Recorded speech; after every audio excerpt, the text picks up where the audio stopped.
Hello, hello! Today we're going to be creating some spooky doodles in a Strathmore Mixed Media visual journal, as well as Strathmore 400 series mixed media pads cut into small squares. We're going to be using Princeton Mini-Detailer brushes in a shader, angle shader, spotter, monogram brush, fan brush, and a round. You're also going to need Maimeri gouache in the colors Brilliant Orange, Scarlet, Lemon Yellow, Sky Blue, Sap Green, Sepia, Black, and White. And these are just some of my reference doodles that I did beforehand, so I have something to go off of.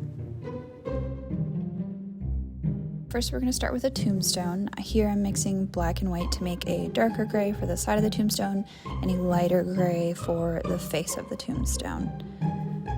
I'm going to be using a shader brush to help cover a little bit more area. So we're going to start with a sort of C shape for the outer edge of the tombstone. And you can make the size of this as thick as you want it.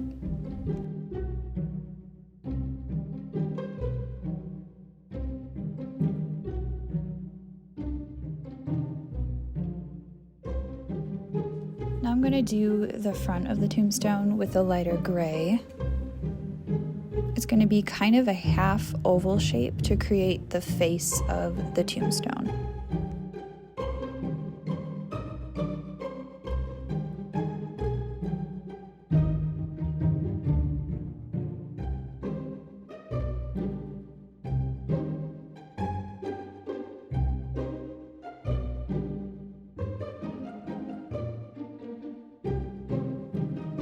Now I'm going to mix together yellow, sap green, and some sepia to make the perfect shade of grass that I want.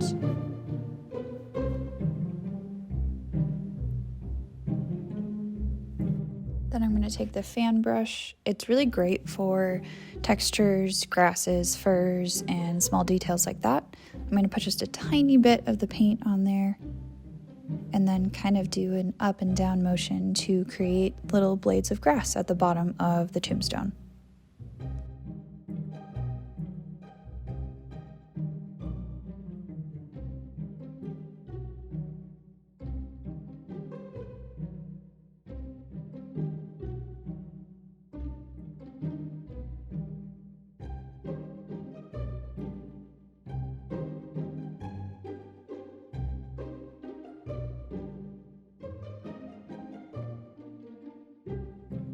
Now I'm going to use the round brush with a little bit of black on it.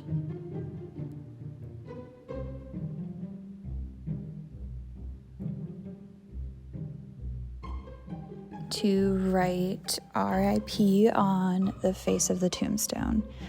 This tiny little round brush is perfect for very small details and for writing tiny words. I love how small it is and how pointed the tip is. And that's it for a spooky little gravestone. Next, we're gonna make some cute little candy corn.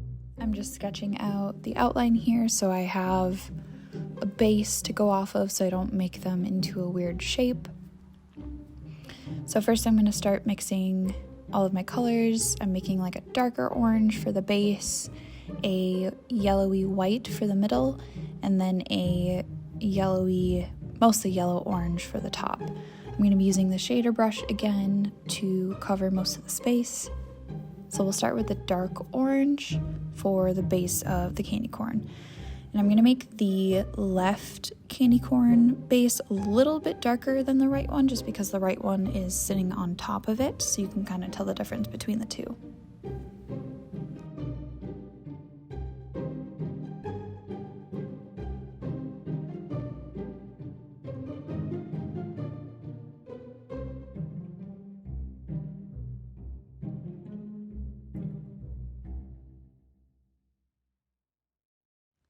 Then I'm going to go in with the yellowy orange for the top of the candy corns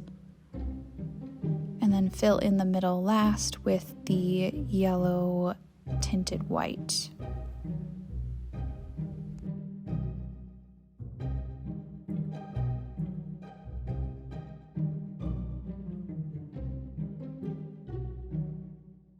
Just doing some touch-ups so that left one is a little bit darker. And that is it for some adorable candy corn. Next, we're going to make an easy little spider. So once again, we're going to use the shader for the body of the spider. I'm just using some black and white mixed together, mostly black. Just create a circle for the body and then fill it in.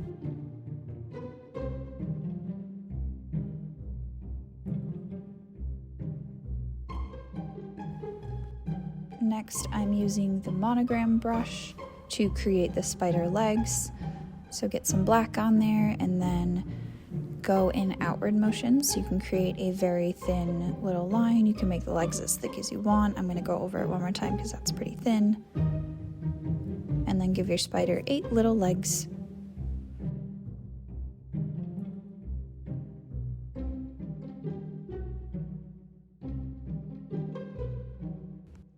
Next, I'm using the spotter brush to create the eyes of the spider. So I'm going to take white first and create the whites of the eyes. And then add a gray pupil, or the gray part of the eye, and then add a black pupil on top of that gray.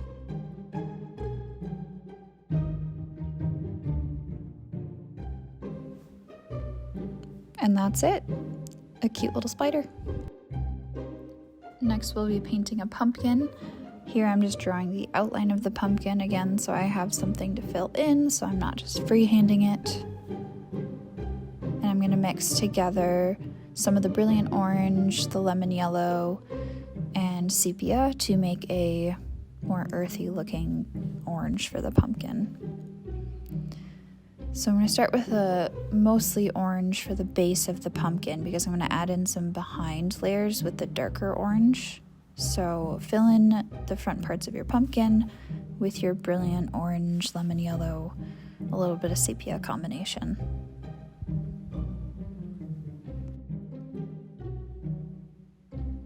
Then I'm going to take the little bit of darker orange to create those back layers of the pumpkin to give it a little bit of depth.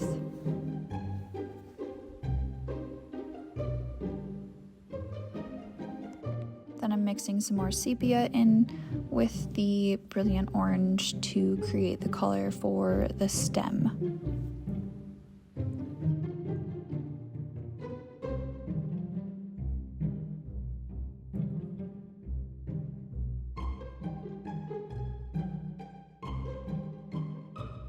Now I'm taking the round brush and using that same stem color to add in some detailing on the pumpkin so you can see where each little part of the pumpkin round is. And ta-da! You have a fall pumpkin.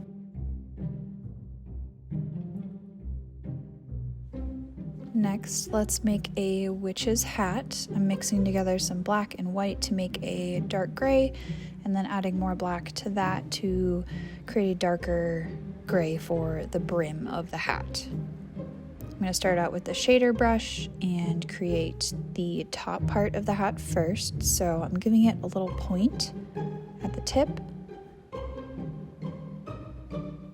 and then I'll fill in the top of the hat as I go.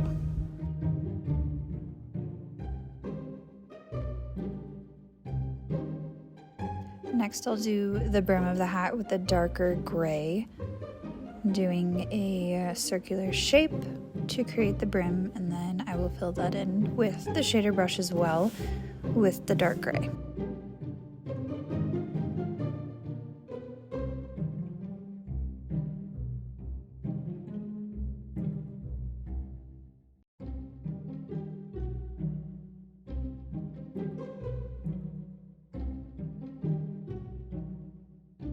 Here I'm just adding some more gray to the top of the hat because it wasn't as dark and filled in as I would like. Next, let's add a little buckle to the hat for some detailing. I'm taking some white with a teeny bit of gray. And then I'm just going to create like a band around the top part of the hat for the buckle.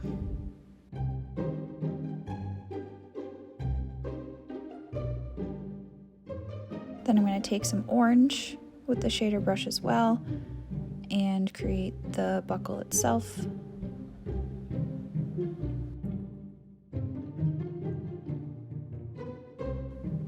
And last but not least, I'm going to take black to add the final detailing in a little square. I'm just adding some finishing touches, making sure the brim is straight and even. And there you have it, a witch's hat.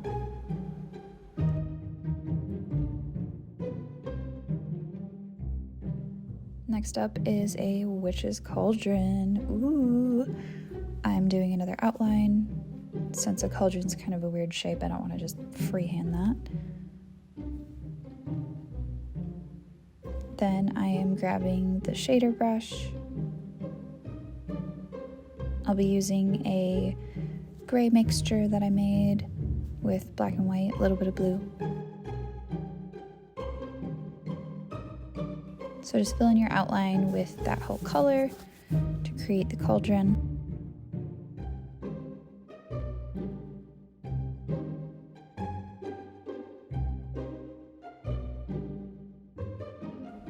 Then I'm using a spotter brush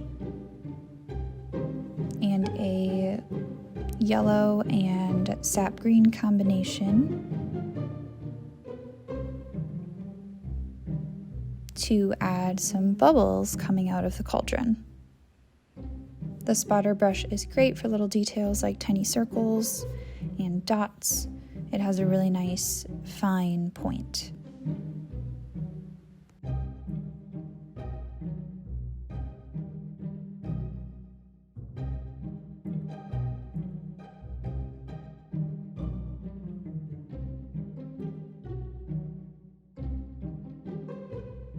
And there you have it, a witch's cauldron.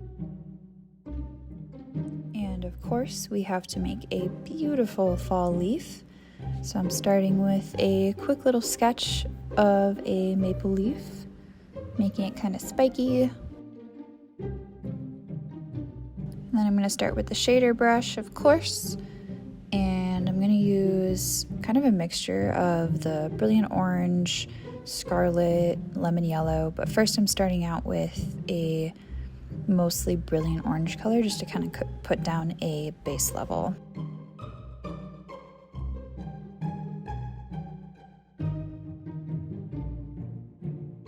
And as I'm going, I'm going to start mixing in some yellows mixed with the brilliant orange.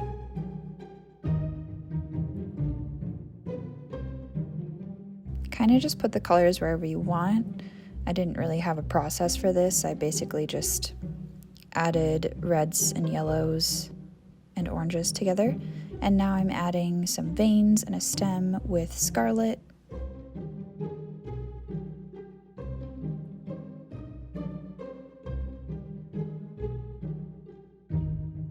The shader brush is great for filling in areas, but also it has a nice point, so you can add thin lines like that easily.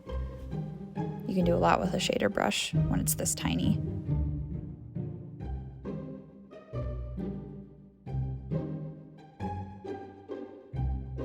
And there's a beautiful, vibrant fall leaf. All right, next, let's make a spooky little bat. I am drawing my outline once again. It just makes it easier to fill it in. Make sure you give the bottom some little points and curves. I'm going to start with the shader brush because it's the easiest to fill in the most space with.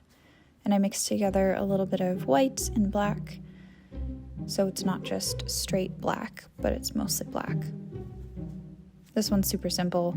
Follow your outline and fill it in. If you want to get fancy, you can add some purples or some blues, whatever colors you want to add to your black to give it a little bit more depth.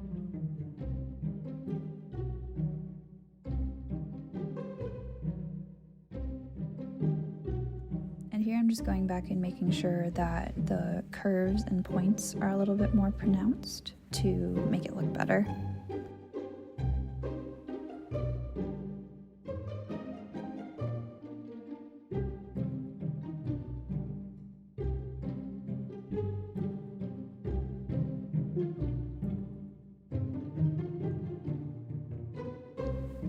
And that's it, there's your spooky bat.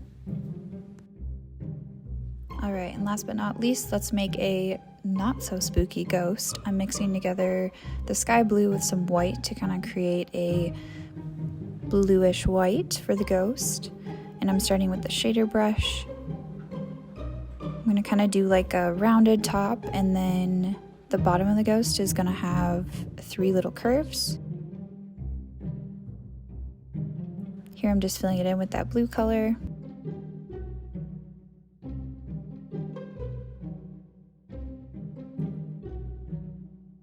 Next, I'm going to draw a cute little trick-or-treating bag with some sepia. I'm using the round brush for this so I can kind of create a jagged top to the brown paper bag. The round brush isn't great for filling in spaces, but it's great for creating thin outlines and small details.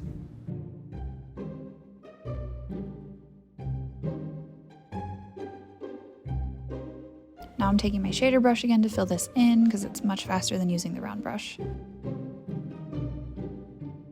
There I just took the round brush again to kind of tweak some of the details of the bag.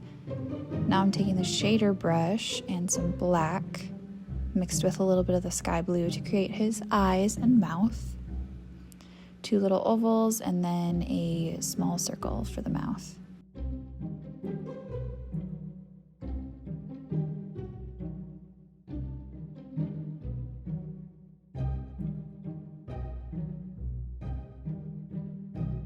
Next, we're going to go back to the round brush and add in the word boo on his trick-or-treating bag with some black. The super fine point of the round brush is great for doing these tiny little letters.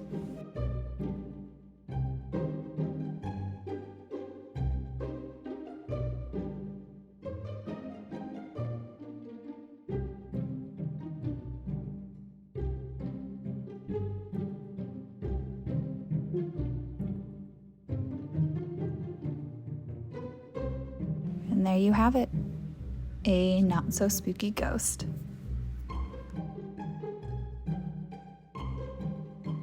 So now you've created 9 spooky doodles. If you create your own, we'd love to see you share them with us. You can post it on Facebook or Instagram and tag us at Princeton Brush. Happy Halloween, creatives!